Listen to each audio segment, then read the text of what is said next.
നോർമൻസിന്റെ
ആൾക്കാർക്ക് ഇഷ്ടാവോ? ആലോചിച്ച് നോക്കൂ. നമ്മൾ ആംഗ്ലോ സാക്സണിൽ പഠിച്ചിട്ടുണ്ട് 7 കിങ്ഡം ആയിട്ടുണ്ട്. ഈ 7-ലെ ഇത്രയും ഏതെങ്കിലും ഒരു അത്രയും നല്ലൊരു ഭരണാധികാരി ആയിട്ടും ആരായി മാറുക? ഏറ്റവും ഇതിന്റെ ഒക്കെ തലവനായി രാജാവായി മാറുക എന്ന് പറഞ്ഞില്ലേ? അപ്പൊ അങ്ങനെ ഇരിക്കുമ്പോ ഈ 7 കിങ്ഡത്തിലെ ആൾക്കാർക്ക് അത് താല്പര്യം ഉണ്ടാവുമോ? ഇങ്ങനെ പുറത്തുനിന്ന് ഒരാളെ വന്ന് നമ്മുടെ രാജ്യം ഭരിക്കുക എന്നൊക്കെ പറയുന്നത് ഇഷ്ടാവോ? ഇല്ല. അങ്ങനെ എന്ത് ചെയ്തു? വില്യം ഇത്തരത്തിലൊരു ആവശ്യപ്രകാരം വില്യം സമീപിച്ചപ്പോൾ വെസെക്സിലെ 7 കിങ്ഡത്തിലെ വെസെക്സിലെ ഒരു രാജാവായ ഹാരോൾഡ് ഹാരോൾഡിന് അതെന്തായില്ല, തീരെ അങ്ങോട്ട് ഇഷ്ടായില്ല. ഹാരോൾഡ് എന്ത് പറഞ്ഞു? എഡ്വാർഡിന്റെ മരണത്തിന് ശേഷം നീ എന്ത് ചെയ്യില്ല, നീ പുറമേന്ന് തൽക്കാലം നീ വേണ്ട, മനസ്സിലായോ? ഞങ്ങൾ തന്നെ ഭരിക്കാം, ആംഗ്ലോ സാക്സൺസ് ഉണ്ട്, ഞങ്ങൾ തന്നെ എന്ത് ചെയ്യാം, ഭരിക്കാം. അങ്ങനെ പറഞ്ഞിട്ട് ഹാരോൾഡ് ഇരുന്നപ്പോൾ അത് ആർക്കും ഇഷ്ടായില്ല, വില്യത്തിന് ഇഷ്ടായില്ല. വില്യം ഉറച്ച തീരുമാനം, അതായത് എഡ്വാർഡ് മരിച്ചപ്പോൾ എന്നോടാണ് രാജ്യം ഭരിക്കാൻ പറഞ്ഞ ആ ഒരു സ്റ്റാൻഡിൽ തന്നെ ഉറച്ചു നിന്നിരുന്നു. അങ്ങനെയാണ് ഹാരോൾഡും വില്യം ദി കോൺകററും കൂടിയിട്ട് എന്തായത്, യുദ്ധം നടന്നത്. മനസ്സിലായല്ലോ? ആ യുദ്ധത്തിനെ നമ്മൾ വിളിക്കുന്ന പേരാണ് എന്ത്? Battle of Hastings. എന്താണ്?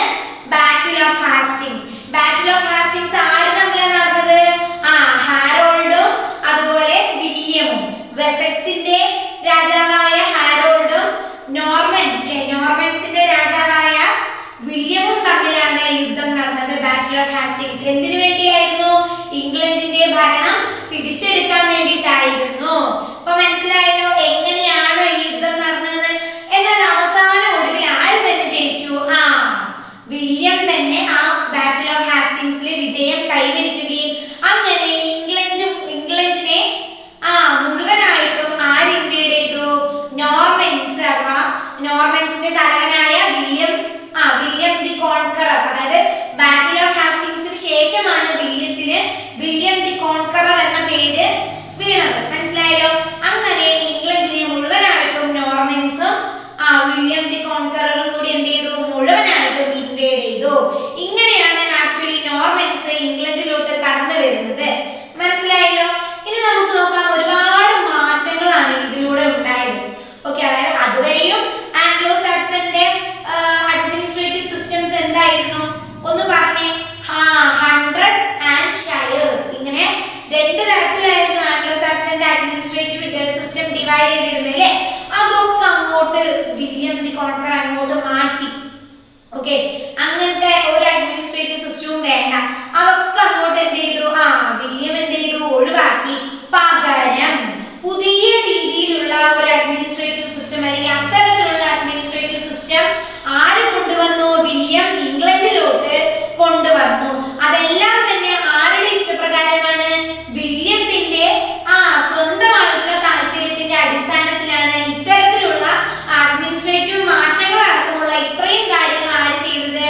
വില്യം ചെയ്തത്. സോ നമുക്കിനി എന്തൊക്കെ മാറ്റങ്ങളാണ്, ഏതൊക്കെ തരത്തിലാണ്, അതായത് ഇപ്പൊ പൊളിറ്റിക്കലായിട്ടും അതുപോലെ എല്ലാ രീതിക്കും തന്നെ വില്യം മാറ്റങ്ങൾ കൊണ്ടുവന്നു. ഇനി നമ്മൾ നോക്കാൻ പോകുന്നത് ആ മാറ്റങ്ങൾ എന്തൊക്കെ എന്നാണ് നോക്കാൻ പോകുന്നത്. ആദ്യം തന്നെ ഇവിടെ വില്യം ചെയ്ത കാര്യം എന്ന് പറയുന്നത് അതുവരെയും ആംഗ്ലോ സാക്സൺസിന്റെ ഇടയിൽ ഉണ്ടായിരുന്ന ലാൻഡ് പോളിസീസ്, ഭൂമിയുമായി ബന്ധപ്പെട്ട് കിടക്കുന്ന കുറച്ച് റൂൾസ് ആൻഡ് റെഗുലേഷൻസ് അഥവാ പോളിസികളൊക്കെ വില്യം എന്ത് ചെയ്തെടുക്കുകയാണ്? മാറ്റിയെടുക്കുകയാണ്. അങ്ങനെയൊന്നുമല്ല, ഇനി മുതൽ അങ്ങനെയൊന്നുമല്ല എന്ന് പറഞ്ഞ് പുതിയ തരത്തിലുള്ള ലാൻഡ് പോളിസീസ് സ്വന്തം ഇഷ്ടപ്രകാരം ആര് കൊണ്ടുവരികയാണ്? വില്യം ഇവിടെ കൊണ്ടുവരികയാണ്.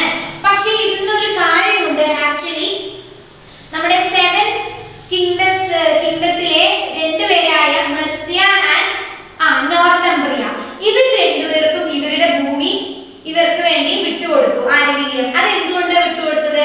കാരണം ബാറ്റിൽ ഓഫ് ഹാസ്റ്റിങ്സില് ആര് പങ്കെടുത്തിരുന്നില്ല? അതായത് വില്യമിനെതിരായിട്ട് ഈ മെർസിയ ആൻഡ് നോർത്തംബ്രിയ ഈ 2 കിങ്ഡവും ബാറ്റിൽ ഓഫ് ഹാസ്റ്റിങ്സില് വില്യത്തിനെതിരായിട്ട് പോരാടിയിരുന്നില്ല. മനസ്സിലായല്ലോ? അതുകൊണ്ട് എന്ത് ചെയ്തു? ഒറ്റ കാരണം കൊണ്ട് വില്യം ഇവരുടെ ലാൻഡ് ആർക്ക് കൊടുത്തു? ഇവർക്ക് കൊടുത്തു. മനസ്സിലായല്ലോ? ഇനി ബാക്കിയുള്ള ലാൻഡ് പോളിസീസ് ഒക്കെ എങ്ങനെയാണ് നോക്കുമ്പോൾ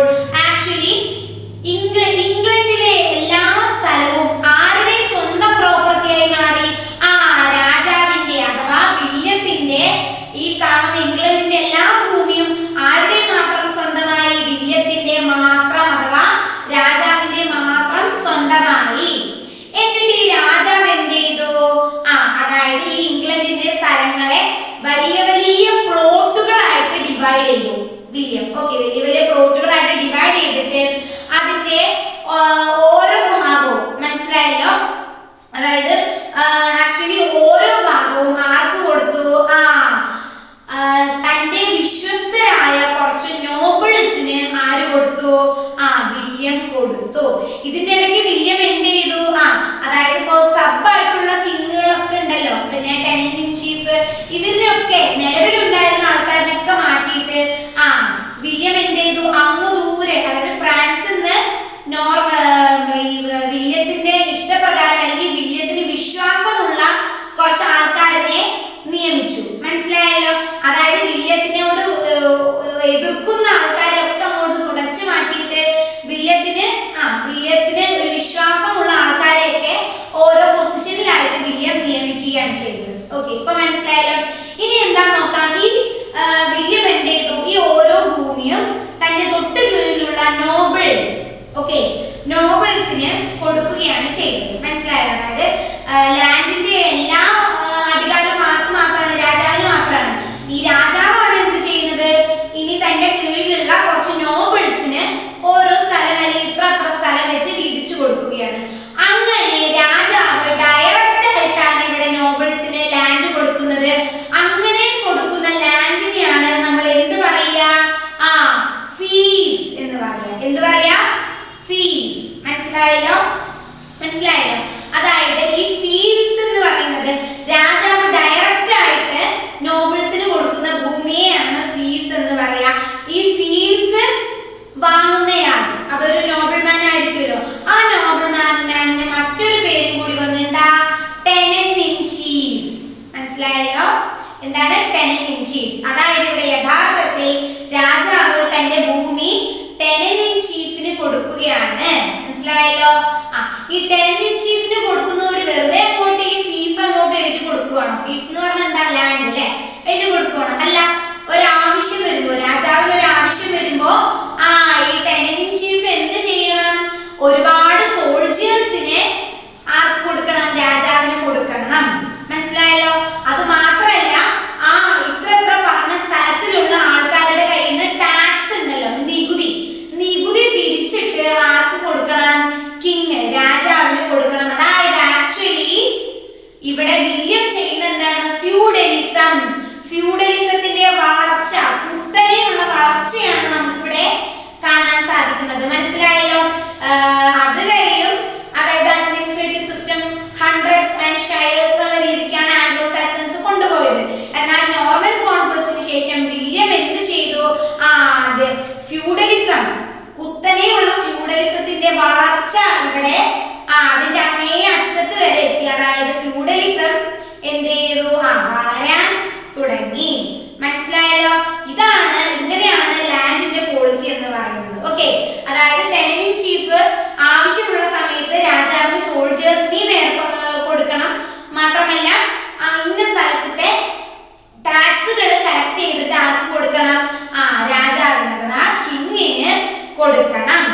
ഇപ്പൊ മനസ്സിലായല്ലോ. ഇത് മാത്രമല്ലാതെ ഇതൊന്നും കൂടാതെ രാജാവ് ഇതിന് കൊടുക്കുമ്പോൾ ഒരു ഓത്ത് ഓഫ് ലോയാലിറ്റി, മനസ്സിലായോ? ഓത്ത് ഓഫ് ലോയാലിറ്റി അതുകൂടി അവരെ കൊണ്ട്, അതായത് ടെനന്റ് ഇൻ ചീഫിനെ കൊണ്ട് ആ ഓത്ത് ഓഫ് ലോയാലിറ്റി, ആ ഒരു ഓത്ത് അവരെ കൊണ്ട് എടുപ്പിച്ചതിന് ശേഷം മാത്രമേ രാജാവ് ഈ ഒരു ഭൂമി ആർക്ക് കൈമാറുകയുള്ളൂ? Tenant in ചീഫിന് കൈമാറുകയുള്ളൂ. മനസ്സിലായല്ലോ. ഇനി നമുക്ക് നോക്കാം, ഈ ടെനന്റ് ഇൻ ചീഫ് ഈ ഭൂമി കൊണ്ട് എന്താ ചെയ്യുന്നത്? ടെനന്റ് ഇൻ ചീഫ് എന്താ ചെയ്യുന്നത് നോക്കിക്കഴിഞ്ഞാൽ, ഈ ടെനന്റ് ഇൻ ചീഫ് അവർക്ക് കിട്ടിയ ഈ ഫീഫ് ഉണ്ടല്ലോ, ഈ ഫീഫ് എന്ന് പറയുന്ന ലാൻഡ്, ഈ ലാൻഡ് ഇവർ ആർക്ക് കൊടുക്കും? അതായത് ടെനന്റ് ഇൻ ചീഫിന് ഏറ്റവും വിശ്വസ്തമായ നോർമൻ നൈറ്റ്സ്, ഓക്കെ, നോർമൻ നൈറ്റ്സിന് ഇവർക്ക് കൊടുക്കും, അവർക്ക് കൊടുക്കും. മനസ്സിലായല്ലോ. എന്നിട്ട് ഈ നോർമൻ നൈറ്റ്സ് എന്ത് ചെയ്യും? അവരായിരിക്കും എന്ത് ചെയ്യാ? പിന്നീട് ഈ സോൾജേഴ്സിന് കൊടുക്കുന്നതോ ടാക്സ് കളക്ട് ചെയ്യുന്ന ചുമതലയും ഇത്രയും കാര്യങ്ങൾ നോക്കുക. അപ്പൊ മനസ്സിലായല്ലോ ഏതൊക്കെ തരത്തിലാണ്? അതായത് ഏറ്റവും മുകളിൽ ആരാ? രാജാവാണ്. അതിന്റെ താഴെ ആരാ? നോബിൾമാൻസ് ആണ്. ഓക്കെ, അഥവാ ടെനന്റ് ഇൻ ചീഫ്. അതിന്റെ താഴെ ആരാ? അതായത് നൈറ്റ്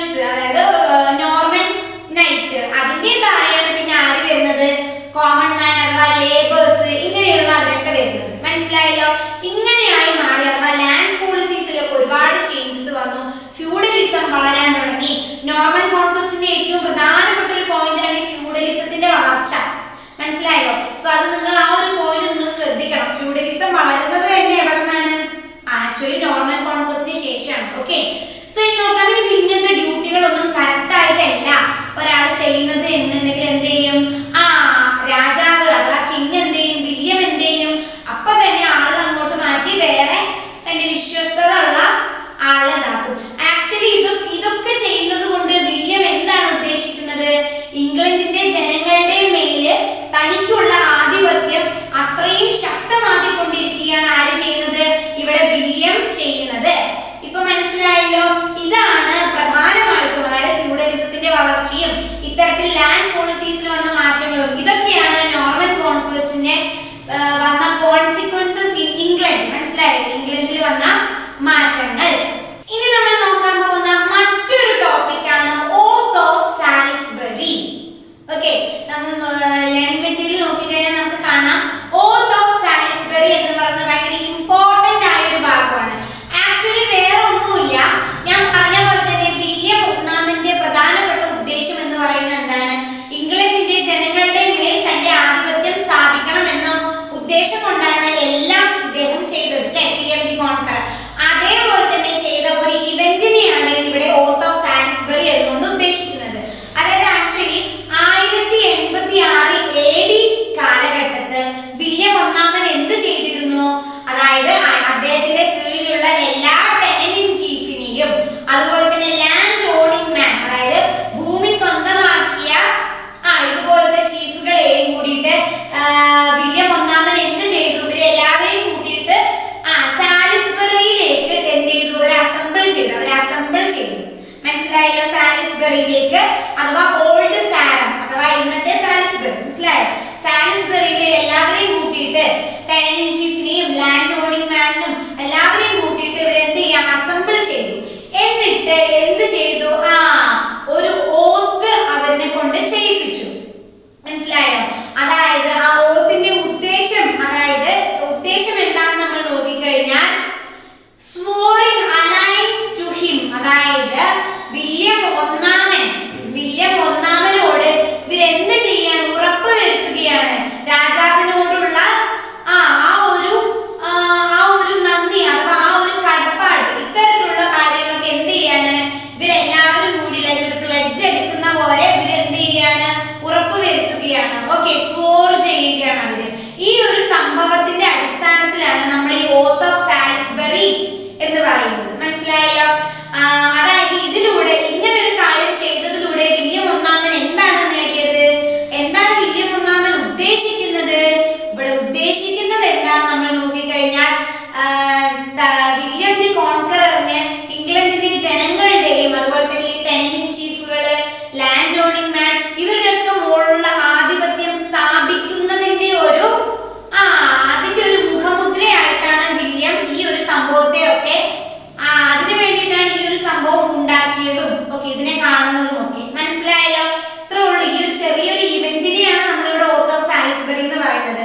എപ്പോഴും വലിയ സ്കോളേഴ്സുകളൊക്കെ ഈ നോർമൻ ഫ്യൂഡലിസവും ഈ ഓത്ത് ഓഫ് സാലിസ്ബറി ആയിട്ട് ഒരുപാട് കണക്ട് ചെയ്തുകൊണ്ടേയിരിക്കും. മനസ്സിലായല്ലോ? നോർമൻ ഫ്യൂഡലിസത്തിനെയും ഈ ഒരു oath of സാലിസ്ബറിനെയും connect ചെയ്തുകൊണ്ടേയിരിക്കും.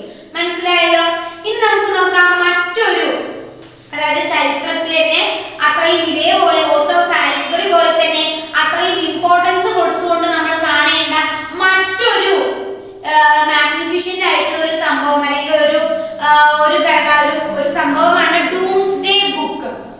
Okay, doomsday book എന്ന് പറഞ്ഞാൽ it is A great survey book അഥവാ ഒരു റെക്കോർഡ് ബുക്ക്, അങ്ങനെയൊക്കെ നമുക്ക് വിളിക്കാൻ പറ്റിയ ഒരു പുസ്തകമാണ് ഡൂംസ്ഡേ ബുക്ക് എന്ന് പറയുന്നത്. മനസ്സിലായല്ലോ? അതായത് ഈ ഡൂംസ്ഡേ ബുക്കിൽ അടങ്ങിയിട്ടുള്ളത് ആരൊക്കെ എത്രയൊക്കെ ഭൂമി വാങ്ങി, ആ ഭൂമികൾ ആരുടെ പേരിലാണ്, എത്ര ടാക്സ് കളക്ട് ചെയ്തു. മനസ്സിലായല്ലോ? മാത്രമല്ല ആ അഗ്രികൾച്ചറൽ ലാൻഡ് ഉണ്ടല്ലോ, ആ ലാൻഡിന്റെ പ്ലഫിംഗ് കപ്പാസിറ്റി എത്ര, ഇത്തരത്തിലുള്ള കാര്യങ്ങളൊക്കെ അടങ്ങിയിട്ടുള്ള ബുക്കാണ് എന്ത്? ഡൂംസ്ഡേ ബുക്ക് എന്ന് പറയുന്നത്. ഈ ഡൂംസ്ഡേ ബുക്ക് കംപ്ലീറ്റ് ആക്കിയത് എപ്പോഴാണ്? 1086 കാലഘട്ടത്തിലാണ് ഈ ഡൂംസ്ഡേ ബുക്ക് കംപ്ലീറ്റ് ആക്കിയത്. ഇത് പ്രിപ്പയർ ചെയ്തത് അല്ലെങ്കിൽ ഇത് കൊണ്ടുവന്നത് ആരുടെ നിർബന്ധപ്രകാരമാണ്? William the conqueror. അദ്ദേഹമാണ് ഈ ഡൂംസ്ഡേ ബുക്ക് എസ്റ്റാബ്ലിഷ് ചെയ്തത്. ആരാണ് ഇത് എഴുതിയ ആളാണ്? റിട്ടൺ എഴുതിയ ആള് ഒരു ഫ്രഞ്ച് ലോയർ ആയിരുന്നു. അദ്ദേഹത്തിന്റെ പേരാണ് വില്യം ഓഫ് കലൈസ്. മനസ്സിലായല്ലോ? വില്യം ഓഫ് കലൈസ് എന്ന് പറഞ്ഞ ഒരു ഫ്രഞ്ച് ലോയർ ആണ് എന്ത് ഈ ഡൂംസ്ഡേ ബുക്ക് എഴുതിയത്. മനസ്സിലായല്ലോ? ഇനി നമുക്ക് ഇതിന്റെ ഒരു വിശദീകരണത്തിലേക്ക് പോകാം. ഈ ഡൂംസ്ഡേ ബുക്ക് എന്ന് പറയുന്നത് 2 വോള്യം ആയിട്ടാണ് തിരിച്ചിരിക്കുന്നത്. ഓക്കെ, വോള്യം 1, വോള്യം 2 ആയിട്ടാണ് ഇത് തിരിച്ചിരിക്കുന്നത്. ഓക്കെ, വോള്യം 1നെയാണ് നമ്മൾ എന്ത് വിളിക്കുന്നത്? ദി ഗ്രേറ്റ് ഡൂംസ്ഡേ എന്ന് വിളിക്കുന്നത്. ഓക്കെ, ഈ ഗ്രേറ്റ് ഡൂംസ്ഡേ എന്ന് നമ്മൾ വോള്യം 1നെയാണ് വിളിക്കുന്നത്. അത് എന്തുകൊണ്ടെന്നാൽ ഈ വോള്യം 1ലാണ് എന്തുള്ളത്? ആരൊക്കെ എത്രയൊക്കെ ഭൂമി കൈവശപ്പെടുത്തിയിട്ടുണ്ട്, മാത്രമല്ല ഓരോ അഗ്രികൾച്ചറൽ ലാൻഡിന്റെ പ്ലഫിംഗ് കപ്പാസിറ്റി എത്രയാണ്. മനസ്സിലായല്ലോ? ആ ഓരോ സ്ഥലത്തിലും അഗ്രികൾച്ചർ വർക്കേഴ്സ് അല്ലെ, ഓരോ സ്ഥലത്തിലും എത്ര പേര് അവിടെ വർക്ക് ചെയ്യുന്നുണ്ട്, അവരുടെ മില്ലുകളുടെ എണ്ണം എത്ര, എവിടെ ഫിഷ് പോണ്ടുകളൊക്കെ ഉണ്ടല്ലോ, അതിന്റെ എണ്ണം എത്ര, ഇത്തരത്തിലുള്ള കാര്യങ്ങളാണ് ഈ വോള്യം 1 ഗ്രേറ്റ് ഡൂംസ്ഡേ എന്ന് പറഞ്ഞ വോള്യം 1 അടങ്ങിയിരിക്കുന്നത്. പക്ഷെ ഇതിൽ എന്തില്ല? ഈ വോള്യം 1 എസെക്സിന്റെയോ നോർഫോക്കിന്റെയോ സഫോക്കിന്റെയോ എന്തില്ല? വിവരങ്ങളൊന്നുമില്ല. ഇത് പറഞ്ഞതൊക്കെ കിങ്ഡംസ് ആട്ടോ. ഓക്കെ, ഇതിന്റെ ഒന്നും സബ് ഡിവിഷൻസ് ആണ്. ഇപ്പൊ ഞാൻ ഈ പറഞ്ഞ 3 അതായത് എസെക്സ്, നോർഫോക്ക് ആൻഡ് സഫോക്ക്, ഇവ 3നെ പറ്റിയിട്ടുള്ള വിവരങ്ങളൊന്നുമില്ല. പക്ഷെ ബാക്കിയുള്ള ബാക്കിയുള്ള എല്ലാ സ്ഥലങ്ങളുടെയും എല്ലാം ഇതേ പറഞ്ഞ പോലെ ഇത്രയും ഞാൻ പറഞ്ഞ കാര്യങ്ങളൊക്കെ ഏതിൽ അടങ്ങിയിട്ടുണ്ട്? വോള്യം 1 ആയ ദി ഗ്രേറ്റ് ഡൂംസ്ഡേ എന്ന് പറഞ്ഞ അതിൽ അടങ്ങിയിട്ടുണ്ട്. ഓക്കെ, ഇനി വോള്യം 2ല് നമ്മൾ നോക്കുന്നത് ലിറ്റിൽ ഡൂംസ്ഡേ എന്നാണ് നമ്മൾ പറയുന്നത്. ഓക്കെ, വോള്യം 2നെ നമ്മൾ ലിറ്റിൽ ഡൂംസ്ഡേ എന്ന് പേര് വിളിക്കുന്നത്. ഈ ലിറ്റിൽ ഡൂംസ്ഡേയിൽ അടങ്ങിയിരിക്കുന്ന വിവരങ്ങൾ എന്ന് പറയുന്നത് ഇപ്പൊ ഞാൻ വിട്ടുപോയ വോള്യം 1ല് വിട്ടുപോയ എസെക്സിന്റെയും നോർഫോക്കിന്റെയും അതുപോലെ തന്നെ സഫോക്കിന്റെയും ഗ്രേറ്റ് ആയിട്ട് അതായത് നീണ്ടു കിടക്കുന്ന സർവേ ആണ് നമുക്ക് ലിറ്റിൽ ഡൂംസ്ഡേയിൽ കാണാൻ പറ്റുന്നത്. ഇതേ കാര്യങ്ങൾ തന്നെയാണ്. അതായത് ഇപ്പൊ എത്ര അഗ്രികൾച്ചറൽ ലാൻഡ് ആരൊക്കെ കൈവശപ്പെടുത്തിയിട്ടുണ്ട്, അഗ്രികൾച്ചറൽ ലാൻഡിന്റെ പ്ലഫിംഗ് കപ്പാസിറ്റി എത്രയാണ്, അവിടെ വർക്ക് ചെയ്യുന്ന വർക്കേഴ്സിന്റെ എണ്ണം എത്ര, അവരുടെ മില്ലുകൾ ഉണ്ടെങ്കിൽ ആ മില്ലുകൾ ഏതൊക്കെ, എത്ര എണ്ണം, ഫിഷ് പോണ്ടുകൾ, ഇത്തരത്തിലുള്ള എല്ലാ സർവേകളും എന്തിലുണ്ട്? ഈ ഡൂംസ്ഡേ ബുക്കിലുണ്ട്. ഓക്കെ, സോ ഇപ്പോൾ ക്ലിയർ ആയല്ലോ? അതായത് വോള്യം 1ല് നോർഫോക്കിന്റെയും സഫോക്കിന്റെയും അതുപോലെ തന്നെ എസെക്സിന്റെയും വിവരങ്ങളൊന്നുമില്ല. പക്ഷെ വോള്യം 2ല് ഇവരുടെ സർവേകളൊക്കെ ഉണ്ട്. വോള്യം 1നെ എന്ത് വിളിക്കുന്നു? Great Domesday. ഓക്കെ, വോള്യം 2നെയോ ലിറ്റിൽ ഡൂംസ്ഡേ. മനസ്സിലായല്ലോ? ഇത്രയേ ഉള്ളൂ. അതായത് ചുരുക്കത്തിൽ പറയുകയാണെങ്കിൽ ആംഗ്ലോ സാക്സന്റെ അഡ്മിനിസ്ട്രേറ്റീവ് സിസ്റ്റം അടക്കം എല്ലാ രീതിക്കും ഇംഗ്ലണ്ട് മാറിയിരിക്കുന്നു. അതായത് ഫ്യൂഡലിസത്തിന്റെ കുത്തനെയുള്ള വളർച്ച ആര് കൊണ്ടുവന്നു? വില്യം ദി കോൺക്കറർ കൊണ്ടുവന്നു. അഥവാ നോർമൻ കോൺക്വസ്റ്റിന് ശേഷം ഫ്യൂഡലിസം കുത്തനെ വളർന്നു. മനസ്സിലായല്ലോ? ഇത്രയേ ഉള്ളൂ. അപ്പോൾ നിങ്ങൾക്ക് ഇനി ലേണിംഗ് മെറ്റീരിയൽ എടുത്ത് വെച്ച് വായിച്ച് ഡൗട്ടുകളൊക്കെ ക്ലിയർ ആക്കാവുന്നതുള്ളൂ. സിമ്പിൾ ആണ്. കുറച്ച് കൺഫ്യൂസ്ഡ് ആയാലും നമുക്ക് വായിച്ചു കഴിഞ്ഞാൽ മനസ്സിലാവും. ഓക്കെ, സോ നമുക്കിനി അടുത്തൊരു വീഡിയോയിൽ കാണാം.